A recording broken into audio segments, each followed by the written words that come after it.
I'm Kathleen Diver. You might know me in the Twitter world. I am pretty active on Twitter and in the CalEd chat as at Kathleen Diver. People who know me call me Kathy and not Kathleen, just so that you know.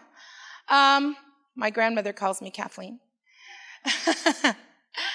And if you ever need to contact me for any reason, you have a question about something that I've posted in my folder or something that I posted on Twitter, you can always contact me there or at my Gmail. And I try to keep it simple. It's all the same name. It's so much easier that way. The life is really better. Today, we're going to talk about infographics. For the agenda for today, I'm going to just give you some basic information about infographic, and it's really basic. What is an infographic? That kind of thing. How do we use it? And so forth. I've got some sample infographics and some design tips that you need to see.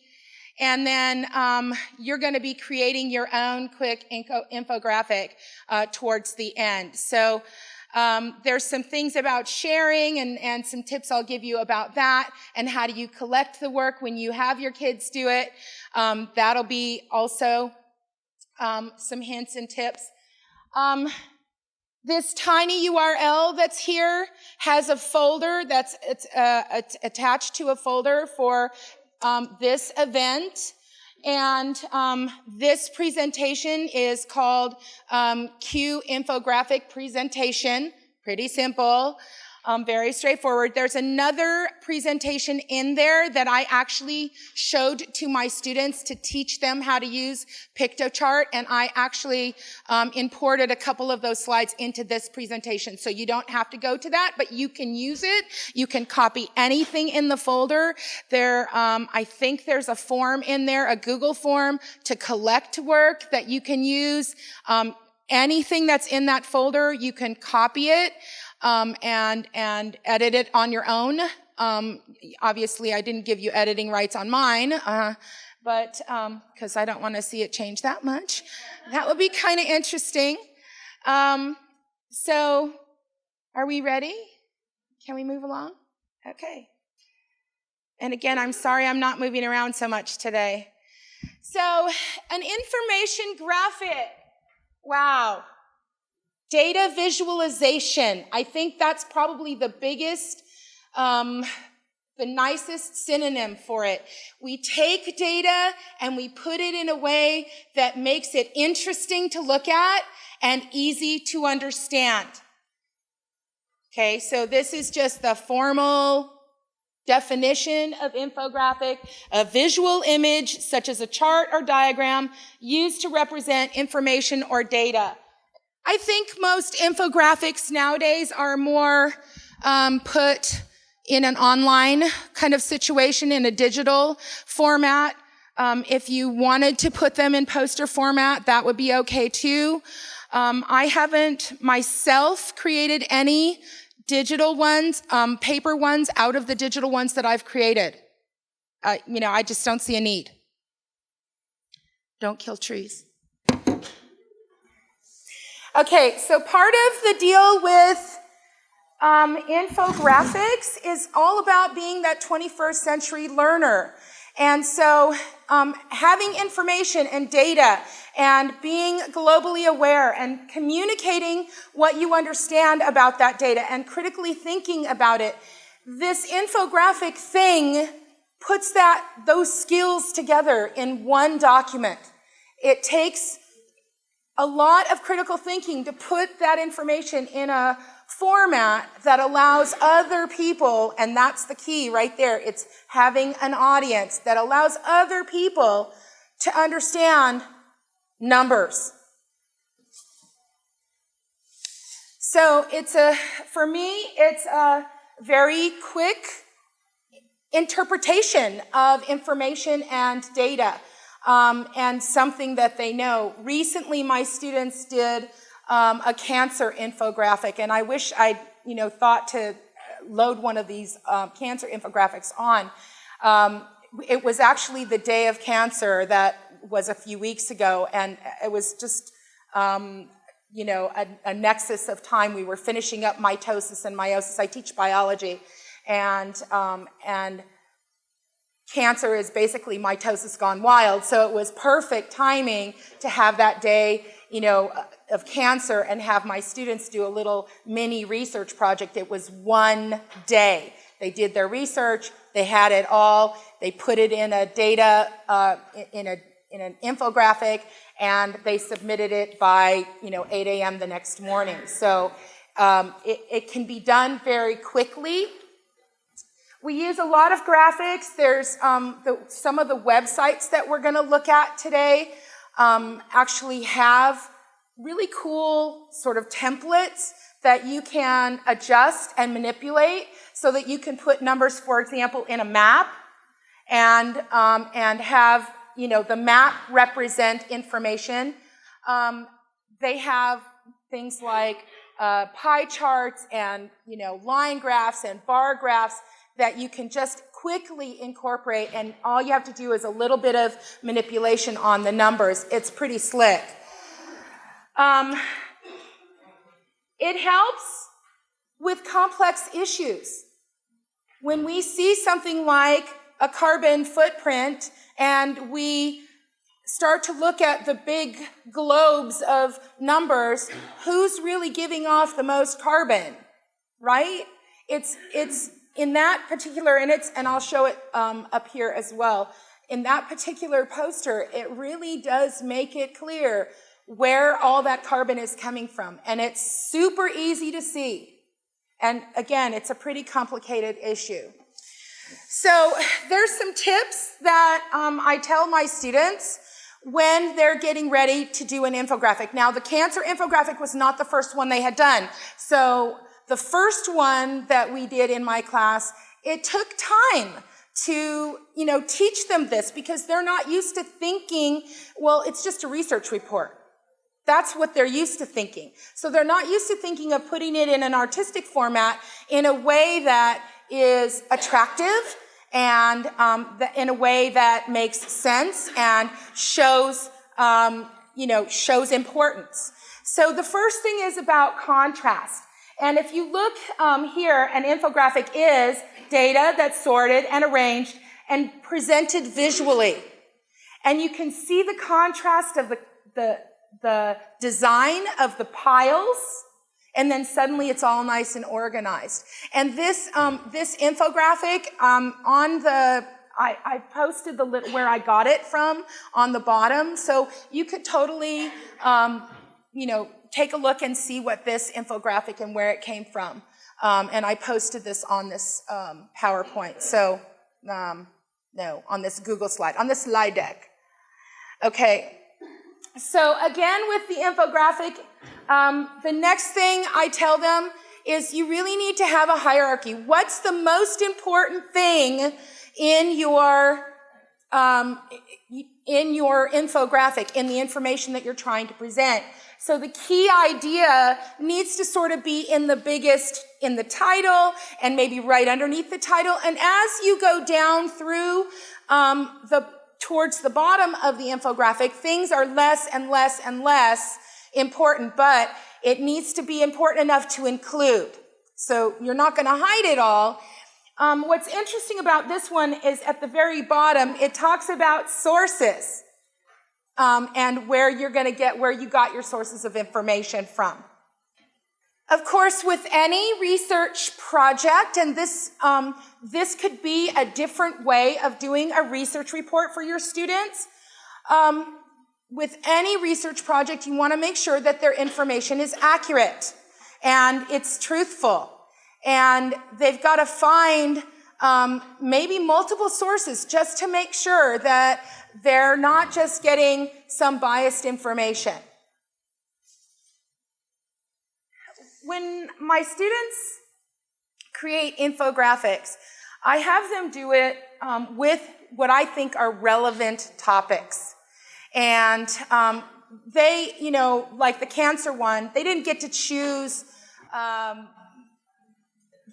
main topic, but they did get to choose at the bottom. I said, now you get to pick one cancer and do some kind of research on that cancer, because most students have had someone in their world that they know that has had cancer. And so, and some of them have had cancer in some way or another.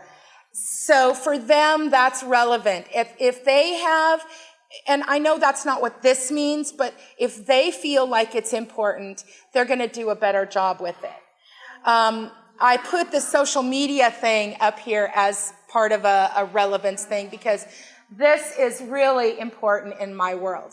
As a teacher that I feel I'm very connected, the Twitter and the Facebook thing, and I use them for very different reasons. Facebook is my family and my friends, and Twitter are my colleagues and my friends. So there's a little bit different friendships going on there. I think you guys understand that.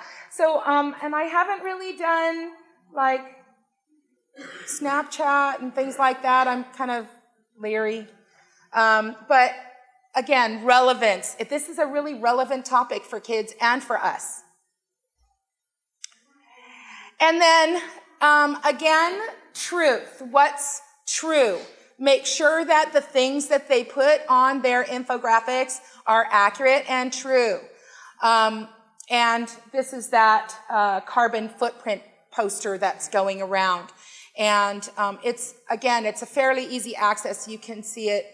Now, you might be wondering, well, how did I didn't make this up, okay? I actually got this chart thing from a video that I watched, I YouTubed, and it was a lynda.com video. I'm not going to play it for you, but it's here in the presentation. It's about a 5 or 6 minute video, and it explains all of these things. If you can just remember chart, now you have a way to kind of get your kids thinking about how they're going to organize their infographic. Okay, so there's some artistic things that the kids need to know. And one of the first infographics I created was the rules in my classroom. And wait, that doesn't have data on it, does it? Well, yeah, it does, because like strike 3, you're out. It does. Okay, what's going to happen to you the first time? Well, I'll give you the look. What's going to happen to you the second time? Well, I'm going to send you outside because I'm pissed. Okay, what's the third thing? I'm going to call the office and go, wait, this is not so it does have data on it. It's just a little different. Okay, so the first thing I ever did was make an infographic, and many of you have probably done that.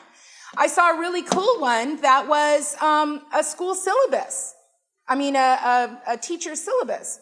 Thought, wow, I tried to do that and it didn't work for me, but it was really cool for that French teacher.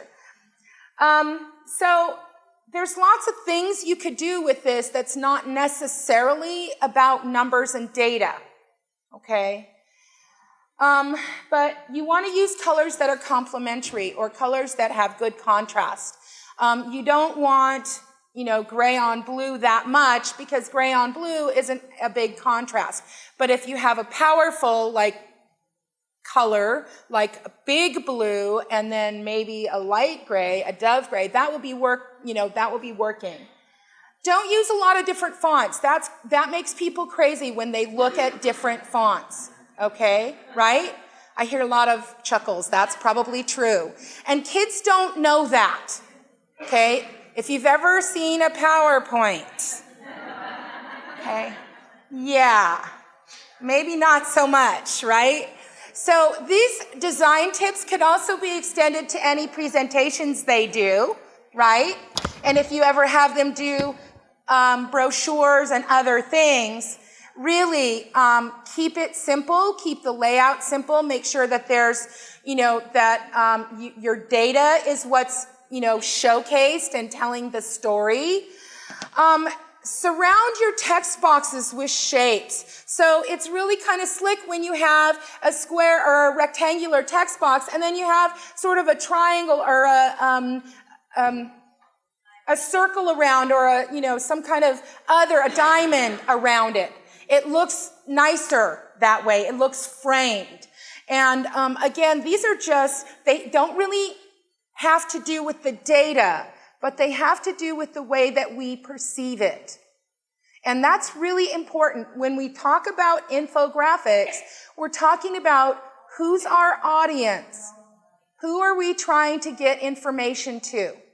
And in my class, the students actually publish theirs, okay? And yeah, I'm pretty much usually the only one that sees it, but they see it too. They see each other's, and they have access, and they help each other figure out what looks better and what doesn't look better. We have a lot of online tools that make them look really cool, okay? You have Google Drawing, which if you figured out Google Drawing and figured out how to manipulate Google Drawing, that's pretty cool because you've got a lot more freedom in the design of your infographic. But a lot of online tools have great templates, and the templates are easy to manipulate, and they're easy to put data in, and they're, again, some of the charts and the numbers and things like that are super easy to, work on and add your information. And I always tell the kids, you know what, your main idea is your title. You've got to make sure that thing just sticks out at people's face. So make it pop.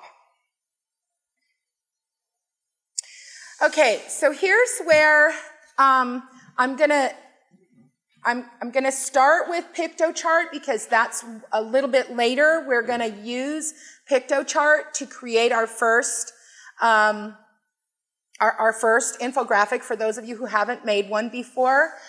And we're gonna do that today. And I will get down and kind of walk the aisles. It's kind of a weird room for this kind of make and take kind of thing, but I think it'll work out all right.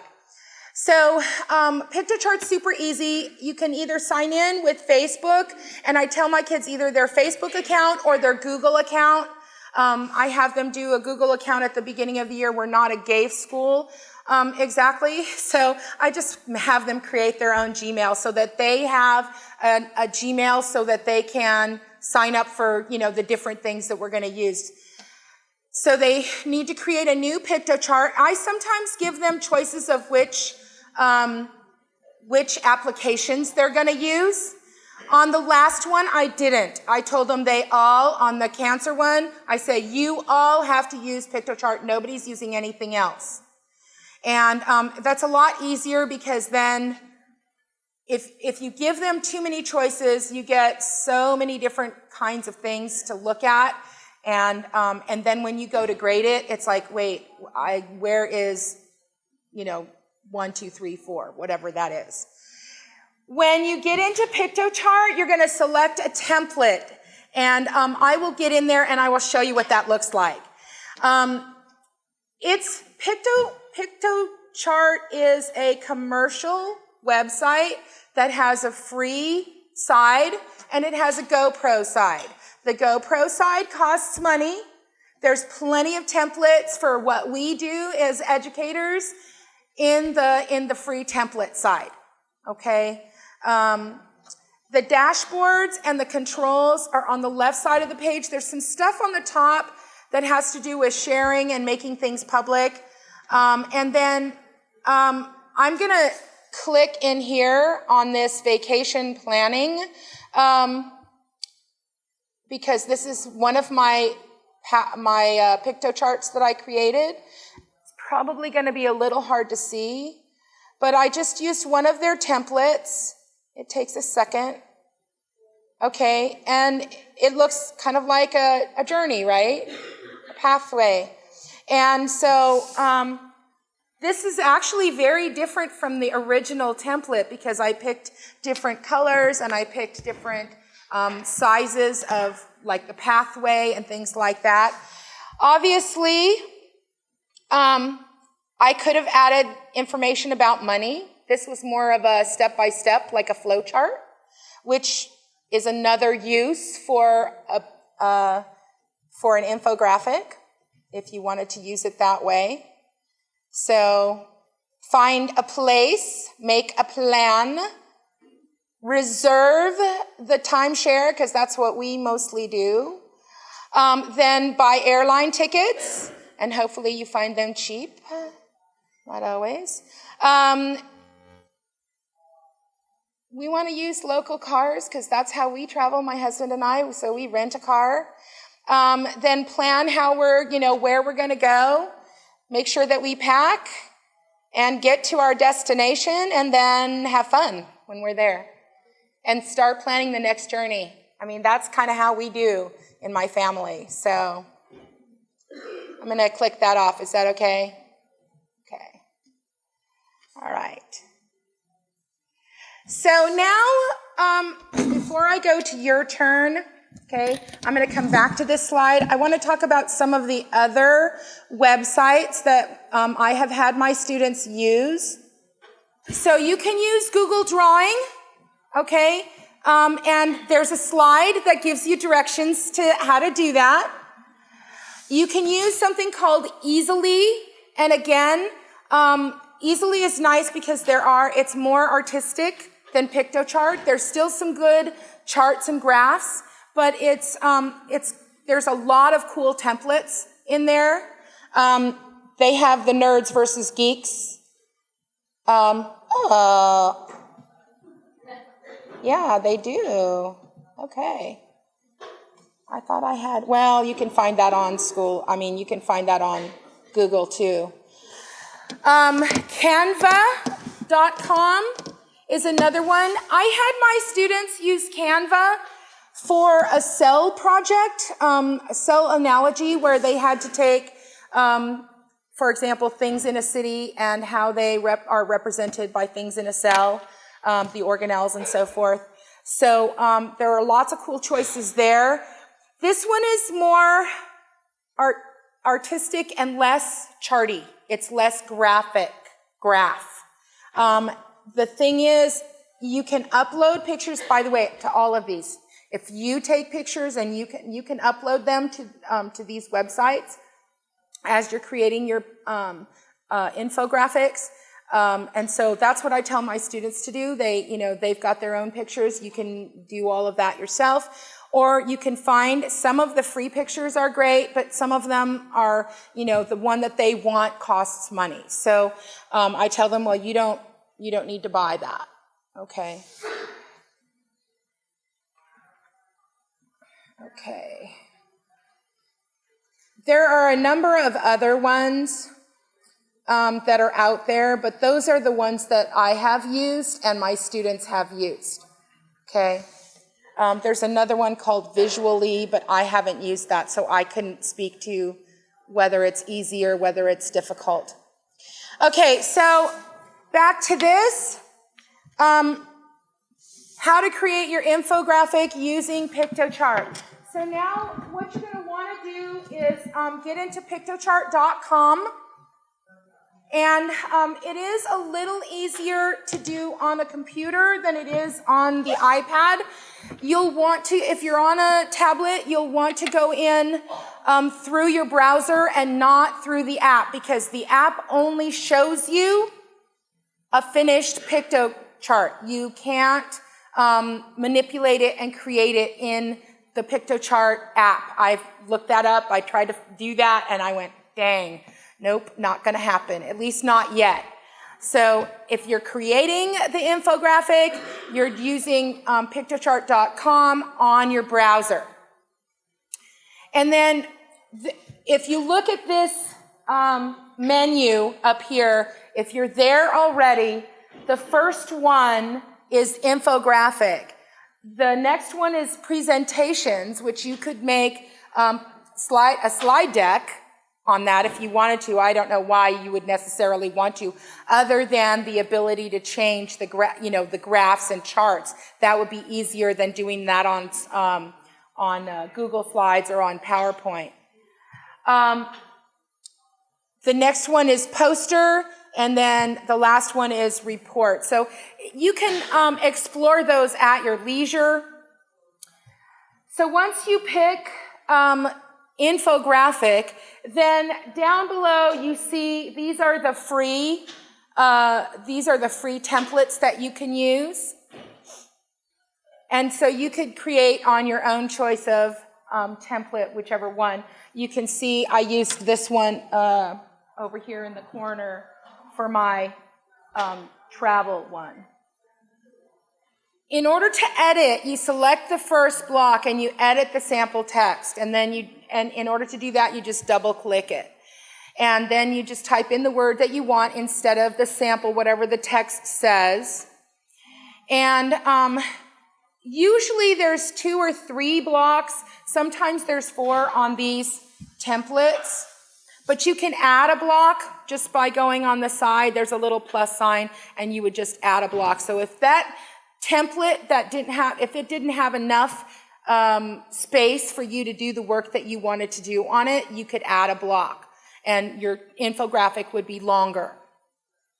Once you get the first block organized, then you would just work on the other blocks, add text information, answer, in my case, for the kids that did their infographic on cancer, I had some questions that they had to answer, and so the answers to those questions went in. Some of them thought it was really cool to do paragraphs, and I told them this is not that kind of report. It's better to do bullet points, maybe 1 sentence and then some bullets below it, that kind of thing. You don't want to add tons of text. You want to make it readable. You want to make it quick. Then I tell them you have to have a certain number of pictures or graphs or diagrams or charts. And I specifically on the cancer one told them they had to, one of their charts had to be a map chart showing places in the world where prevalence of certain kinds of cancers end up. So many of them just put the chart up there, and then they made a list, a bullet point list of where things were. Some of them actually altered the map and put those where those things were right on the map. So that was pretty slick. And then decorate. Make sure that it's a font that you like, or fonts if you're going to change fonts, which I tell them not to do too many. And make sure that the pictures are set. And then what they have to do is share. So once they get past this, in a minute I'm going to go back to this so that you guys can see kind of the process. Sometimes there are sample pictures or sample graphs, and I have found that students will leave them. So I remind them to remove those things. And if they need to remove a whole block, take that block out. You don't need it. I tell them things like, if you don't like that background color, it's green. You don't like green, do something else. You can do that in that menu on the side. You can change the background. You can change the transparency of the blocks, the color blocks on top. You can do all kinds of work with it and make it look really pretty.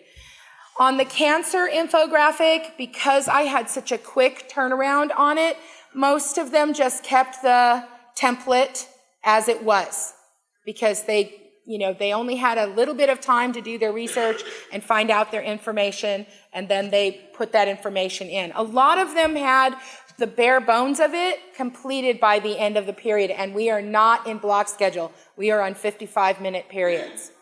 Yeah, it was pretty slick. Well, I gotta say, these are mostly their honors kids, so even my prep kids did a pretty good job with it, but the honors kids were like, yeah, I got this. So I have the kids check for artistic values. Does it look pretty? Or is it kind of just, Is it ready to publish, or do we have like typos? And a lot of times they think they don't, and so I actually have them look at each other's work. Share it with somebody next door and see what they say. Did you answer all of the questions? Did you make sure that you had all the information in there? And then at the end, Piktochart has a different way.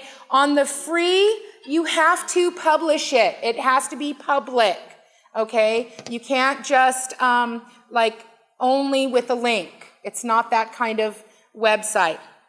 So it's published, it's public, and then the kids think that if they've published it, that I can find it if they just give me the address bar in the top, and that's not how you find it. Because what happens is when they give me the address bar on the top, I click on the address bar, and guess what? It just brings me to Piktochart. It doesn't bring me to theirs. There's a link that they have to share with me directly on the page after they publish. Sometimes they forget to publish it, and they give me the link, but it's not published, so I can't see it. Okay, so you especially the first time around, you may have some of those issues, and you just have to be aware and know that that's going to be a problem. So add some time into the next day after it's due, and say, okay, go back to the computer and make sure that you've shared it properly. And then I always have my kids submit any digital work that I have them doing, videos, whatever, I have them submit it on a Google form. So then I have it forever, okay, until they decide to take it down themselves, okay? And I had kids that did Piktochart and Canvas and stuff last year, and they left them up, okay? So they just forget, that they're there. All right, so are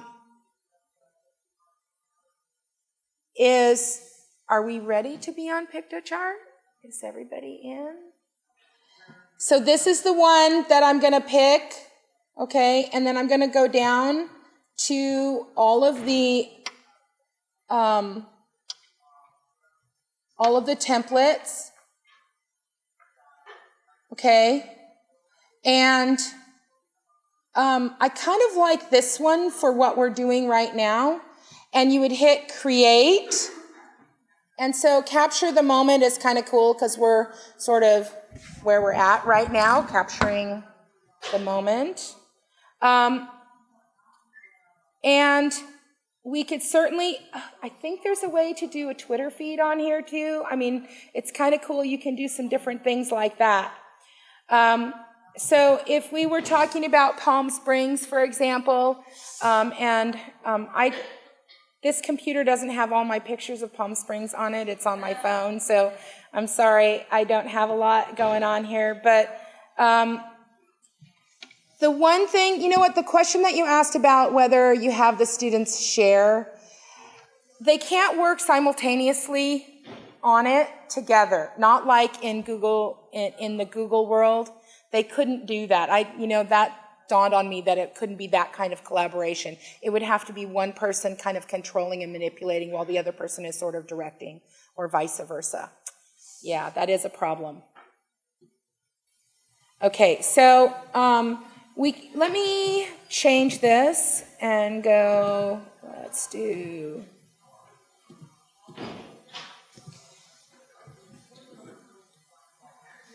2016.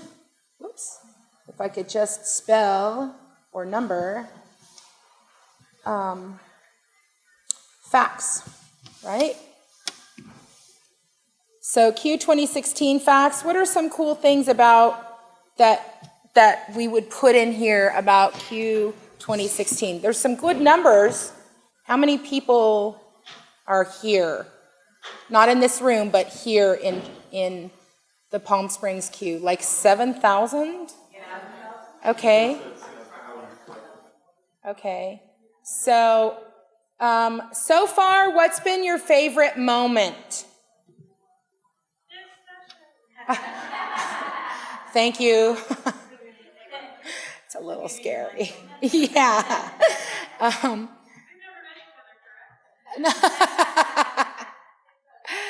So, let's say,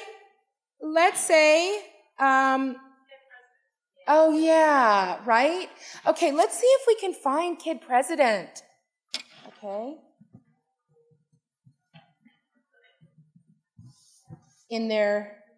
Okay, nope. But we might be able to, we could go online and download a picture and put it in here. Okay? So let's do that. Okay. So now I can upload And I can just drag and drop. Okay, now we can resize this. We could put a square behind him. Okay, I'm just going to put here, kid president. And Brad Montague.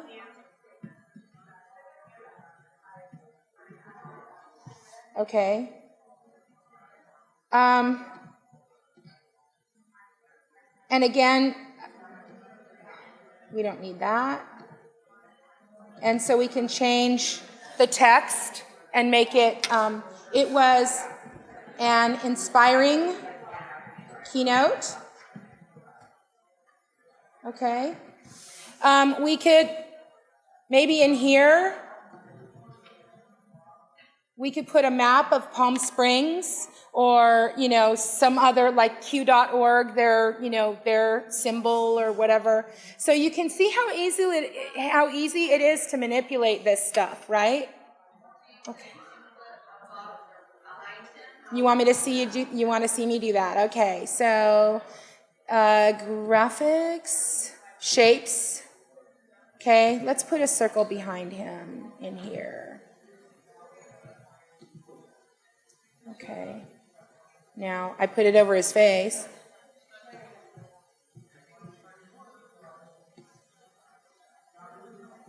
Okay, and then,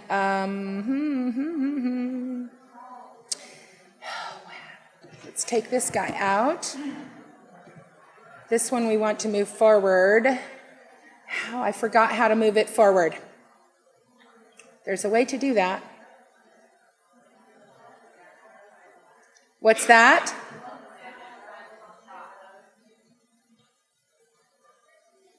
I know there's a way, I just can't see it.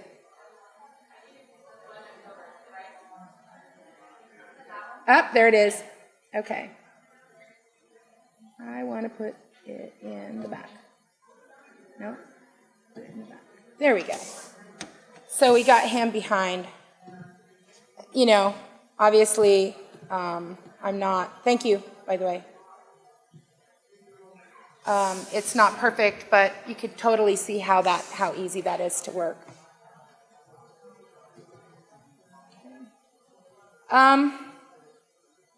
Do I need to do any more? Go ahead.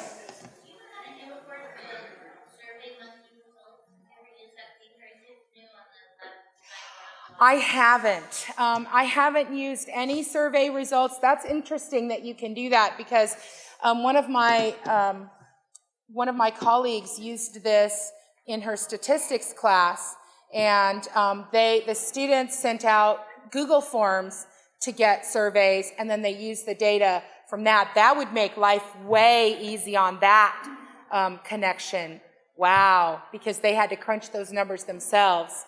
Yeah. Go ahead.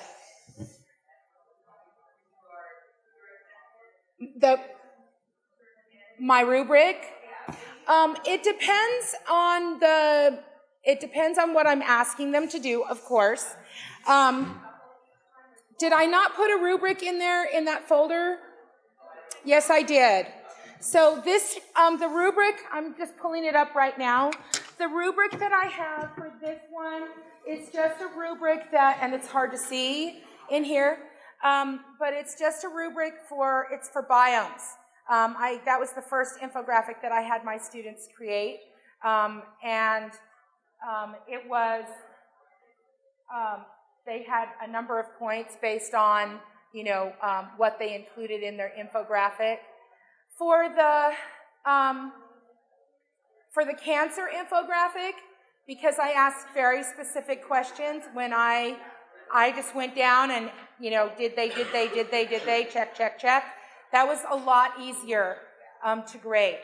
The biome one was a lot more, complicated, and again, it was my first one that I had ever done with my students, so it was quite difficult, and partly it's because every student had a different biome of the world. So there wasn't even one that looked like another. And so having those differences really made it more difficult to grade. So I did include that in the folder, okay? And it's a fairly standard rubric. You can, if you go looking online, you can find all kinds of rubrics for the things that you do with your students. Are there any other questions? Because it's 10:50. I don't think we're, is anybody creating right now an infographic? What is your infographic about? Well, I have a visual art team. Oh, nice. I'm thrilled with this. Our open house is next month, and I'm figuring I can have each kid do an about me infographic. Right, exactly. Exactly. Canva is really good for that. Yeah. Yes, I can't see the lights in my eyes. So you said this one, Piktochart is very difficult to work on the iPad with, and I'm noticing that. Are there any that you've noticed that work better with iPad? Well, I'll tell you what, Google Drawing doesn't work on an iPad at all. Okay, so it's a little easier, I think, for the most part. It's a little easier to manipulate things on the computers and on the Chromebooks than it is, in my experience. It's harder to manipulate. You could probably get the bare bones on your iPads if that's what you have in your classroom and it's a one-to-one kind of situation. It could take some time and they'll get used to, having to move things around. I find something really important in my students. There's kids that are whizzes at this stuff. They're far better than I am at it. And so what happens is, well, does somebody know how to upload ... Or does somebody know how to, change ... And always there will be at least one or two hands up. You, go over there and help them. So when my kids run into roadblocks, I always depend on my students to help each other. And again, it's a very collaborative class, so it works pretty well. That's our culture. And you don't necessarily have to set up your culture that way, but the kids are so willing to help each other and be an expert on something. And so I do find, and I'm sorry about the iPad situation, I don't have a good answer for that. Anybody else?